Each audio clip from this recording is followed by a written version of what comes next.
Hello and welcome back to Aetheral Space 16.29, a kinder world than this. Hello, we are back.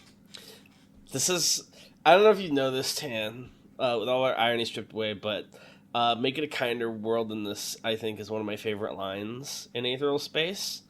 So the fact that you've given me a big chapter with this as the title has me really excited. So I'm going to be upset if you disappoint me. Oh, I'm sorry. Alright, no pressure. No pressure, but if this chapter sucks, you're going to ruin Aetheral Space. I'm going to get obsessed with a different web series. Which okay? one? Which one you got your eyes on? Pact. I've been rereading it recently with the audiobook. Oh, hold on a second. Poor Weiser. We were originally going to have Weiser on as a guest because this is a longer chapter, and we really enjoy having her on, but she's having some audio troubles this week, so she's going to step away now, but we hope to have her back in future episodes as a heads up, y'all, so get hyped for that. Howdy, y'all. Howdy, y'all. Miss Minutes, All right. what are you doing here? I'm fucking killing everybody. That's my Loki season 3 pitch. Well, Loki, what are you doing here? Oh, I'm just, well, let's say, killing everybody. And by everybody, I mean my timeline. Okay. Atoy Muzazi's severed arm flew through the air in a majestic arc, and splatted down onto the ground like a lump of roadkill. Zohar, seal of regeneration. A dome of purple aether surrounded the Abyssal Knight. And as it did, it plucked the severed arm from the floor. A simple squeeze was enough to reduce it to mere meat, and the knight stuffed that meat into the wreckage of its shredded hand. The assimilation was quick, Muzazi's flesh becoming the knight's flesh, and in the blink of an eye it was as if the gruesome injury had never happened at all. The Abyssal Knight tested its new hand with a strike at empty air, two more to gauge speed and durability, before it clenched that hand into a fist. It will serve. Muzazi could barely hear it over the sound of his own screaming. He fell to his knees, clutching his bleeding stump, pain like he dipped the limb in fire, carving its way through his body. I'm literally imagining the Joseph Joe star. Exactly, that's exactly what I had in mind. It was all like what a wonderful sound. Najin, horror and agony warred within him. It was like the arm was still there. It was like the arm was made of pain itself. Unchained! Blood still poured from Mariloko's mouth after that ghastly blow he'd taken, but that didn't stop him from getting right back into the fight. Oh yeah, pain nullification. Using gravity itself like the barrel of a cannon, he launched himself towards the knight, repulsive forces already rippling around his fists to bolster his blows. It wouldn't be enough. After all, the Abyssal Knight was awake and present now. At the last moment, the knight twisted its body like a contortionist, bending back to such a degree that its head nearly touched the floor next to its feet. Oh, I know exactly. I love that you, the things you draw inspiration on are things that I know exactly what you're talking about, because it's, one of the only times reading where I can, imagine it kind of in my head a little bit. Mariloko's blows sailed through empty air, but he wasn't done. Roaring with exertion, he turned on the spot with another Unchained, aiming an almighty punch at the back of the knight's head. Crack! The flexibility was inhuman without a doubt. The knight turned its head nearly all the way around like an owl, and clamped its jaws down on Mariloko's incoming fist.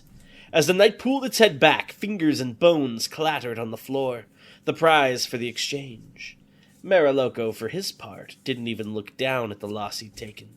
His pain nullified by his aether tick, he simply prepared for his next attack. But his momentum had already been lost. Zeboam, seal of intensification. The Abyssal Knight's punch slammed into Mariloko's chest, launching him off into the darkness. With the force of that blow, it would be a wonder if Mariloko's ribs hadn't shattered on impact. Anyone else would surely have been killed instantly. Maneuvering itself back into a standing position with a series of gruesome cracks, the Abyssal Knight let out a long and rattling sigh. It was interrupted. Die! Muzazi screamed desperately, igniting a blade of light from his one remaining hand. Radiant Almighty! Radiant Almighty! Radiant Almighty! Pathetic. The knight spoke true. Each swing of Muzazi's sword was bolstered only by the light of a few stray blades remaining on the ground from the start of the battle. These so-called Almighties were barely any stronger than a regular attack. All it took were lazy swings of the Abyssal Knight's greatsword to bat the feeble flashes away. Flash! You spoke so bravely before, Flash, and this is all you have to show for it, Flash. Pathetic, truly pathetic. The Abyssal Knight's voice had changed. Before it had spoken with the barely sapient cadence of a beast, forcing out stray words between growls and snarls, but that wasn't the case any longer. The voice it let out now was unmistakably human, albeit dripping with bitterness and resentment. "Radiant!" "Enough," the knight sneered. With contemptuous ease, it flipped its sword around, grabbing it by the blade, and struck Musashi in the head with the hilt, sending him down to the ground. It stepped forward as it flipped the sword again, clearly intending to deal a coup de grace, only to pause. Each and every pupil floating in the air around it shrank as one. "Still?" the knight seethed, letting the blade slip out of its grip and thump onto the ground. Mariloco launched himself right out of the dark, back towards his enemy, his entire body converted into a projectile by Unchained. Even as blood gushed from his mangled right hand, he clenched it along with his left, dual fists ready to be driven right through the chest of his enemy. Only, it was not to be. The Abyssal Knight caught those arms out of the air. The shockwave of pressure that resulted from Mariloco's sudden stop was enough to send Musashi flying away like confetti, leaving a trail of blood behind him as he rolled painfully across the floor. The sound of his scream was lost, though, swallowed by the furious crackling of Mariloco and the knight's clashing purple aether. With tight hold of both of Mariloco's wrists, the knight pushed back, slowly but surely forcing Mariloco down to his knees. "Are these the vile hands that struck me?" the Abyssal Knight noted, mockingly quizzical. Crunch! It was only once it had squeezed enough to snap both of Mariloco's wrists that the knight relented, throwing its prey down to the floor. Pain or no pain, Mariloco's body was a wreck. It would be difficult even just to stand up. Satisfied with its work, the knight turned away, looking back towards Musashi. "Unworthy!" Only for a weak projectile to ping off the back of its helmet. The knight looked back down at the man who had just fired a bullet of gravity right out of his forehead. Casually, it stepped back and drove its boot right into the back of Mariloco's knee, grinding it into the ground. Mariloco didn't even blink as yet another limb was broken. "I see," the knight noted. "I see. You don't feel pain, do you? That was foolish all the same. You could have survived this if you abandoned him." Mariloco sniffed. "I'm that man's shadow," he rasped. "I can't just run away from him." Legs shaking, he began to push himself to his feet, but the effort didn't last long. The Abyssal Knight delivered a swift kick to Mariloco's head, flipping him onto his back as teeth flew from his mouth. They clattered across the floor like dice.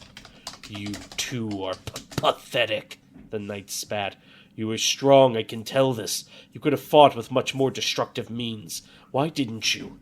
It cocked its head, a feverish note entering its voice. "Why? But why? For the sake of that boy? Why? Why is he so important?" "He's the man," Mariloco wheezed, cheek pressed against the freezing floor, "who's gonna fix the shape of this world." The Abyssal Knight paused. "Oh?" "Radiant Lustrous!" As the knight turned around, it snatched a spear of light out of the air with one hand, holding it in place even as steam rose from its gauntlet. That bulging purple eye gleamed as it flicked from the radiant to Musashi, regarding him carefully. Bleeding, burnt, broken, and yet still standing, hunched over, light still burning from the one hand he had left. Even in this meager state, he had summoned his resolve and launched an attack against his enemy. Muscles writhed in agitation beneath the Abyssal Knight's skin. "A dreamer," the knight muttered. "The dreamer. You said it before, didn't you? I heard you. Honor. You believe in such a thing. You believe in the golden path of how things should be, don't you? Don't you?" "Someone has to," Musashi growled. A white-hot thruster blazed from his stump, roughly cauterizing the wound. "There has to be a way." That purple eye narrowed to a slit. "A way? A way, but where?" Musashi steeled himself, and straightened up with dignity. "To a kinder world than this." The Abyssal Knight stopped. The crawling beneath its skin, the twitching of its limbs, the shining of its eye, all of it stopped in an instant. It was like a videograph had been put on pause. And then, with the malice of a vengeful ghost, it spoke. "Pathetic." The Abyssal Knight squeezed the hilt of its sword with monstrous strength. "Truly pathetic. Long, cruel cracks began to spread across the surface of that huge warped blade. Truly, truly pathetic! Wisps of dark smoke like living shadows began to crawl out through the gaps in the metal. Oh, Atoy Musashi realized, a cold weight settling in his chest. That isn't a sword. It's a sheath. The blade finally shattered, sending shards of metal flying in every direction, and like an insect reborn from a cocoon, the weapon within was finally exposed to the open air. At first glance, it was difficult to see. It was tempting to think it wasn't there at all. A rectangular blade, so dark in color that it seemed more like a hole in the world than anything else. It was only truly visible through the halo of purple aether that surrounded it. The Abyssal Knight raised its sword on high and spoke its name. Void's Proof! Oh, we got some cool art here. I'm going to admire it while I drink some water real quick. Please enjoy. This from Tinks, of course. Ooh. The Abyssal Knight, of course, having the Sans Undertale eye. Yeah, does he have like a Two-Face thing going on? Well, there's a hole in the helmet, basically, and that's where his eye is visible through. Oh, is the other half like a glass visor? Yeah. Ooh. Ooh. I don't know why, but for some reason I imagined him let his armor like comically bigger, like a Dark Nut from Legend of Zelda. Alright, let me get a little more water in there. Let's do this. Breath caught in Musashi's mouth as he witnessed the dread armament. He'd heard tales of the shining blade that Samson Rhodes, the Gilded Knight, had wielded, the Golden Lion's Proof. A masterpiece of the Maker Guild's swordsmith. It seemed the blade had fallen along with its master. Musashi raised a feeble light to oppose it.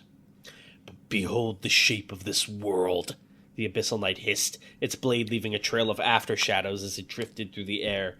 A miserable death following a pitiful struggle. As a fellow wretch, I shall personally demonstrate this to you. It closed its eye and spoke. Its voice soft.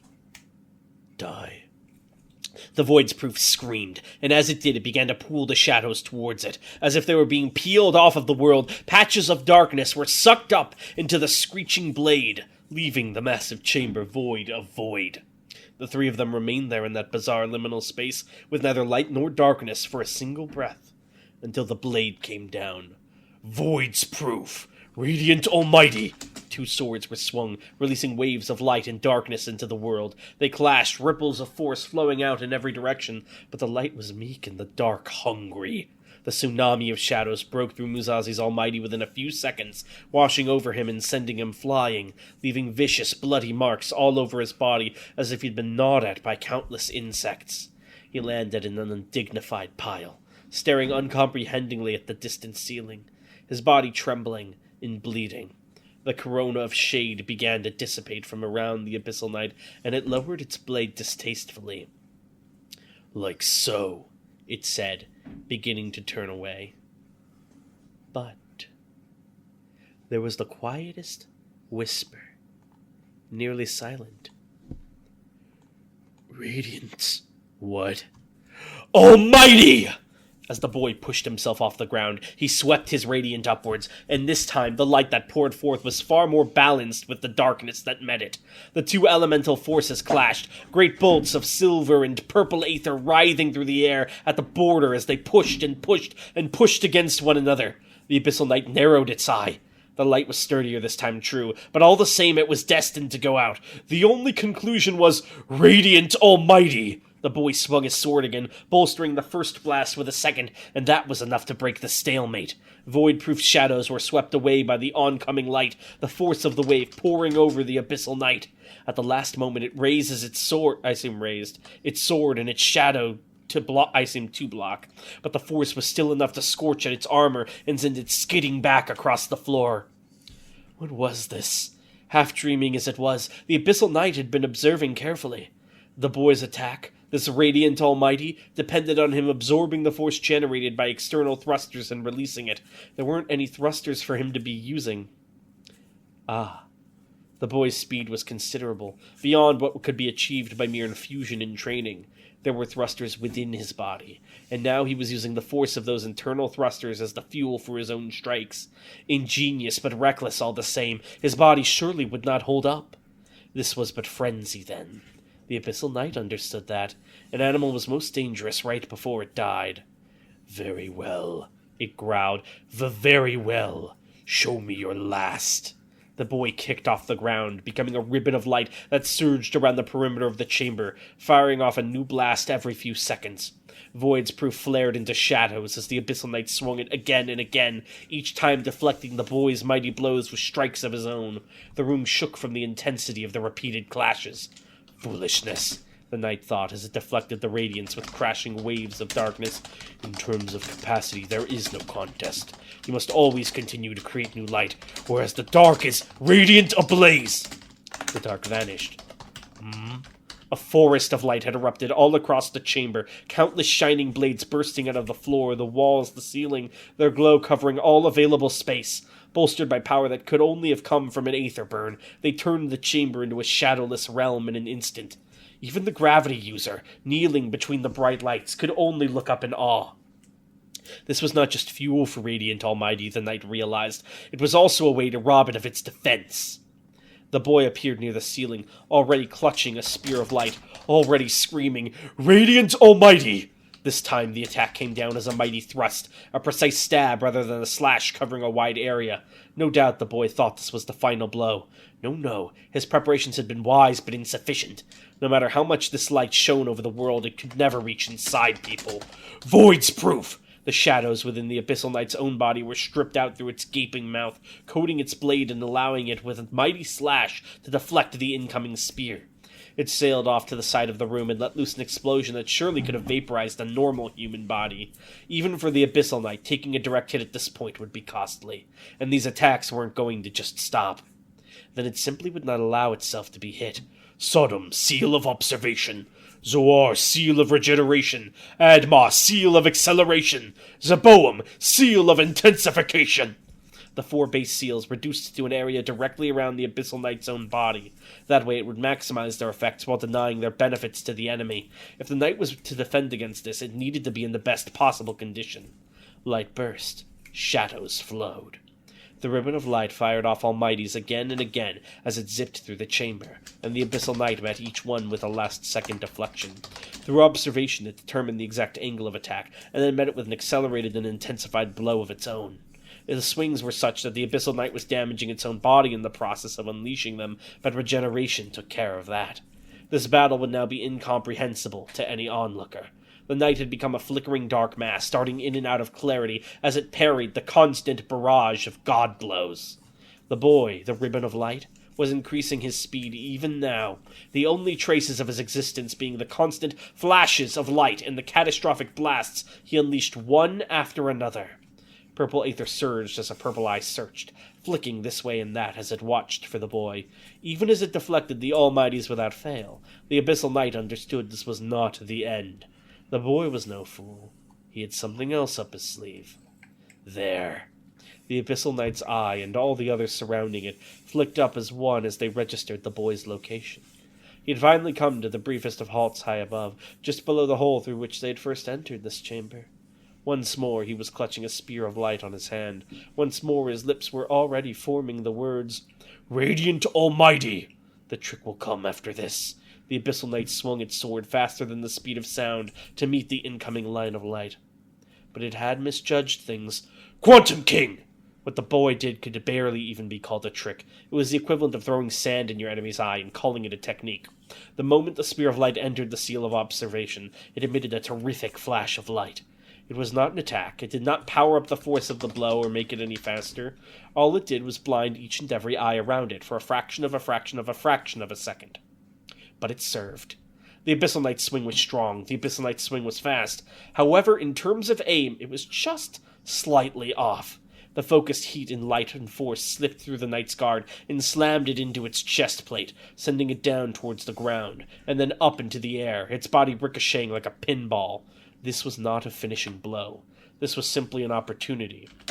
an opportunity the enemy intended to make full use of. I need a little more water, hang on. No worries.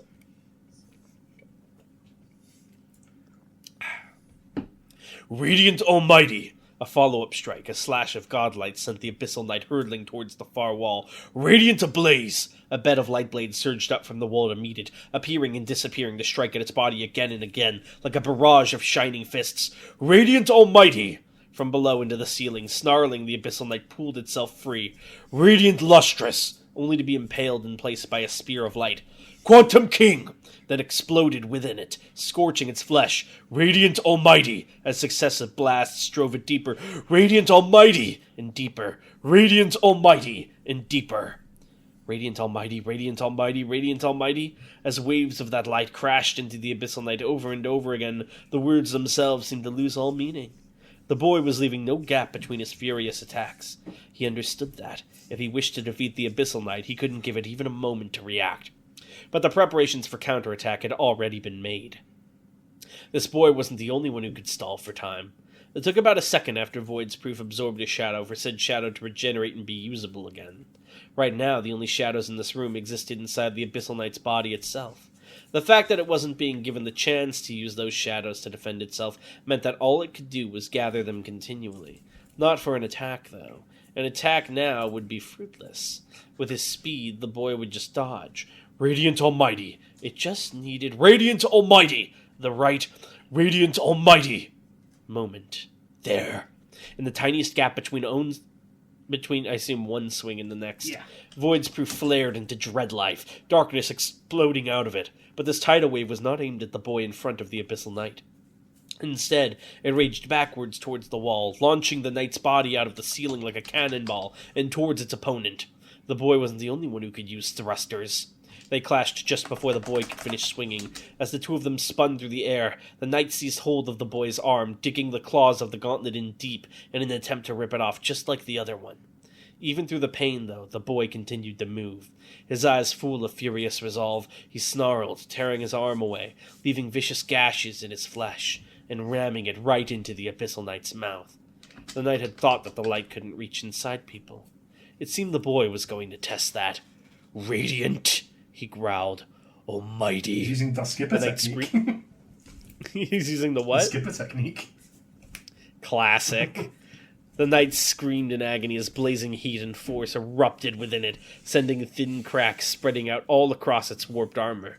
The things that lived within it, the foul spawn of Nyane, squirmed and screeched too, writhing beneath its skin like runaway veins, playing the song of pain upon long-dormant nerve endings like unruly children. Intolerable, intolerable! Make it stop! The knight contorted itself in midair, slamming its leg into the boy's side and sending the two of them flying towards the ground in opposite directions. Twin plumes of freezing smoke marked their rough landings. Even as bloody smog poured out of the knight's mouth, it pulled itself to its feet, ready to continue fighting. That was its only function, the sole purpose that remained within its desecrated flesh. A final blow was needed, speed and nothing else was required to match this boy. All else was unnecessary now. Admar's seal of acceleration. Admar's seal of acceleration. Admar's seal of acceleration. Admar's seal of acceleration. The seal was stacked. The effect multiplied as dome after dark dome was erected around the Abyssal Knight's form. One strike. With the speed granted by this technique, it would be able to launch forth and deliver a single unavoidable strike with Void's proof before its enemy could react. With a screech from hell, the Abyssal Knight went to move, but it did not. It managed to tremble, of course, and that trembling was incredibly fast, turning it into a blur, but that was all. Right before it could attack, something had suddenly seized hold of it, keeping it in place. It was as if an invisible hand was trying to crush the knight in its fist. A single purple pupil, shrunk in utter fury, swiveled around to stare at the object of its ire. You, unchained, unchained, unchained, unchained! Mariloko's leg was broken. That was fine. Mariloko's arms were broken. That too was fine. Mariloko's ribs were broken. That was just as fine. He didn't need any of them. Aether was the light of the mind, after all. So long as he could think, the pain would flutter away, and he could keep fighting. With a fist made from his thoughts, he stopped the unstoppable, for just a single vital moment. The attacks up until now had not been the true Radiant Almighty. They had not been the slash of God that had sliced the man called King apart with the landscape behind him. They were powerful, to be sure, these attacks charged by Red Line in a blaze, but they were just powerful. Their the true reason for the continuous and unending attacks, had been to stop the Abyssal Knight interfering with the true coup de grace. 6 pillars of blazing heat and force generated around the perimeter of the great chamber. They'd have stood out normally, been immediately visible, but the shining world around them had acted as blinding camouflage. Whose eyes could distinguish radiance from radiance, after all? Atoy Muzazi had seen better days. One arm was missing. The skin from his face had started to peel away and harden into some kind of crystal. Every bone screamed in pain, their cries reverberating through flesh. That was fine. After all, Atoy Muzazi was used to pain. He raised his arm high, hand open, and the light of hope quickly gathered in his grip. It was funny. For so long now, Muzazi had felt like a walking corpse, like his purpose in this world had vanished and left him all alone. But with just one word from the man called Meriloko, he had been brought back to life.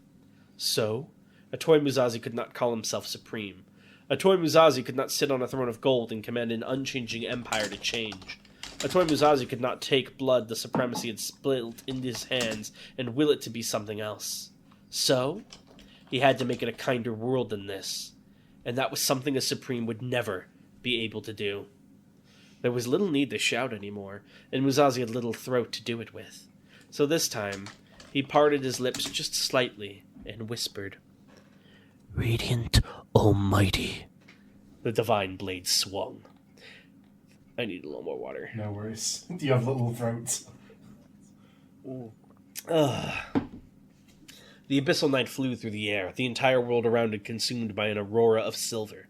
It had missed the moment the attack had landed, or perhaps it had lost consciousness from the impact for a moment, it could not say. All it knew was the pain that raced against it. The pain from without, the burning light that spared no darkness, and the pain from within, the writhing bugs that brooked no failure. Shards of armor flew away from the knight's form like shrapnel. The heat and the light poured in deeper, burnt hotter, turned flesh to smoke. Was this it, then? Release from the long, dark dream? No. The things within would never allow that.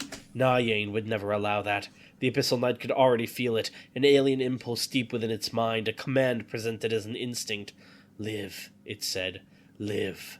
Live. Kill. Kill. It would not disobey. After all, a knight was nothing but a slave.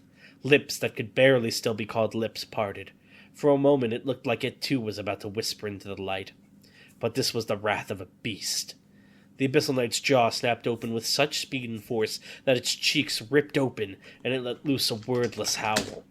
In the midst of the supernova, a dome of purple aether erupted from the knight's body, stretching out until it covered the chamber entirely. More than that, though, the aftershocks of that aether continued on, thin but unignorable, crawling all the way through the complex. Dragon twitched.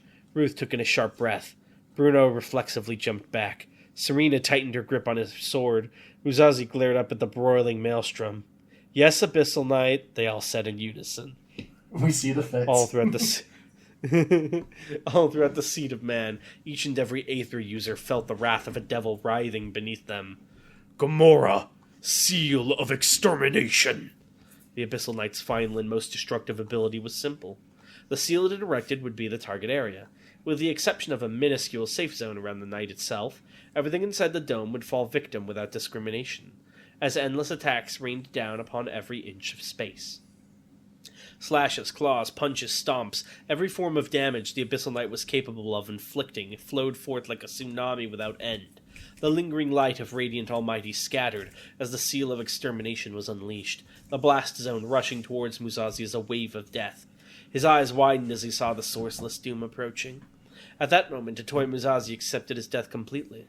There was no despair, no regret. He had done everything he could, and it simply hadn't been enough. Fight or flight didn't even apply here. There was nothing else to be said. Only, someone else wasn't quite ready to accept that. Unthroned! Death did not reach Atoy Muzazi. He looked up in awe at the singularity above him, like a miniature black hole, warping gravity to form a barrier around Muzazi's form and protect him from the seal.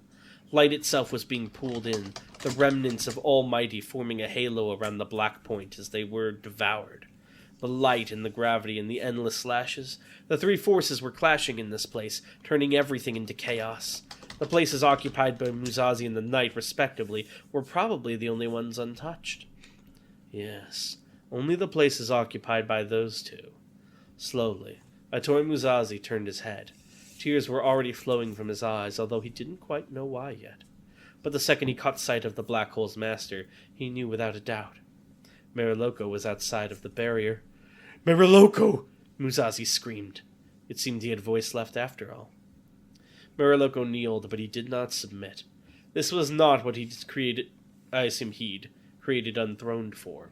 He designed his ultimate ability to be an arbiter of annihilation, something he could throw at the enemy and be certain it would result in their death, something made to destroy and destroy and destroy, just like him.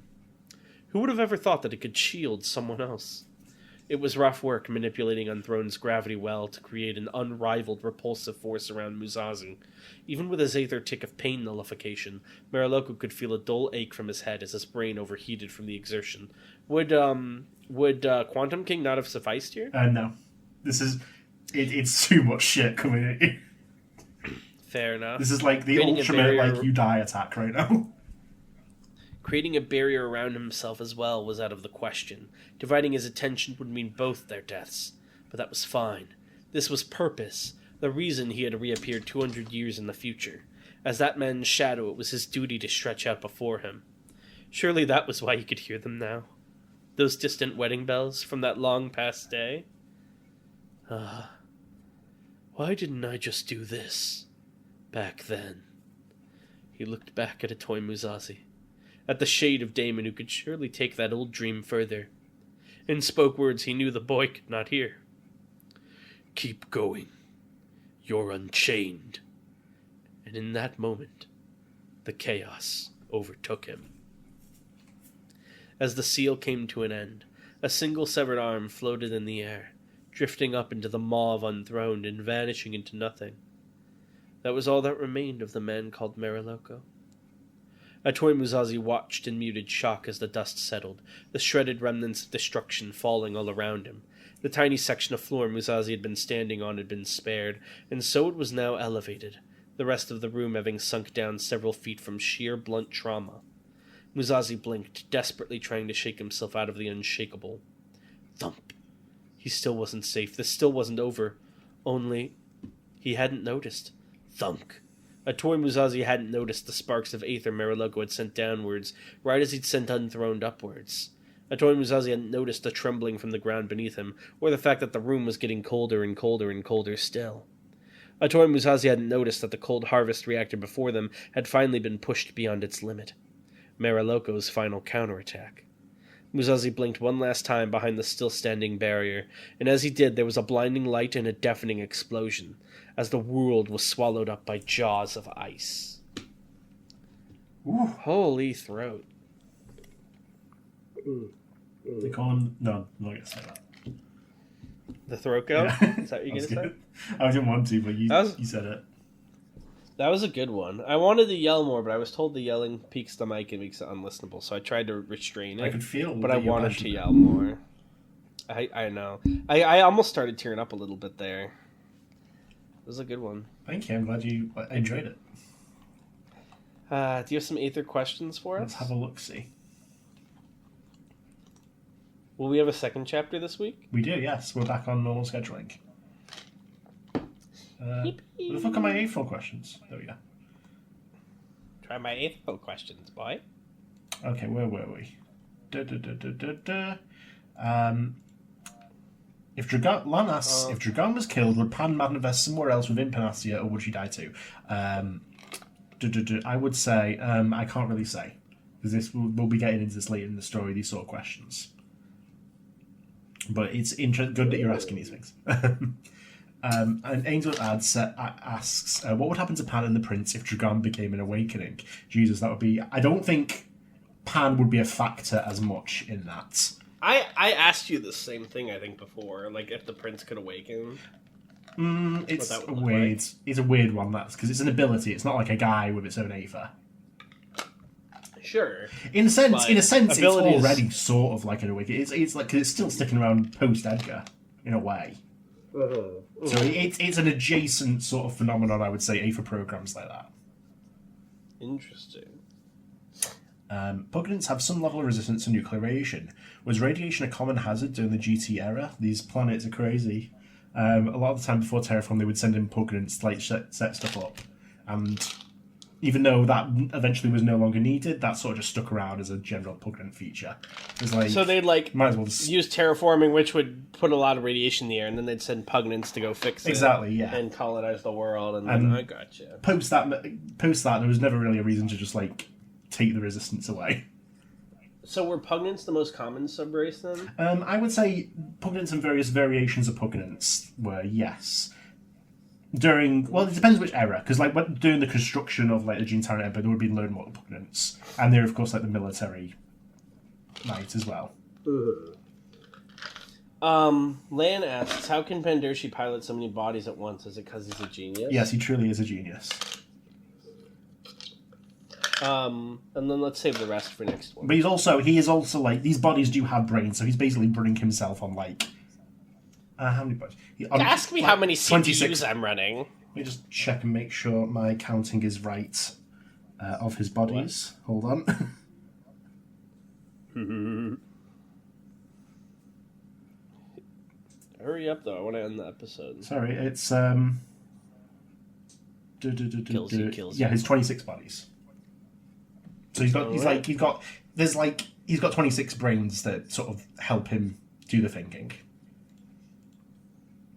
Like, I want to make it clear, it's not like a hard man, there's not multiple Pandershis like communicating, he's just like running himself off 26 brains, there's more capacity.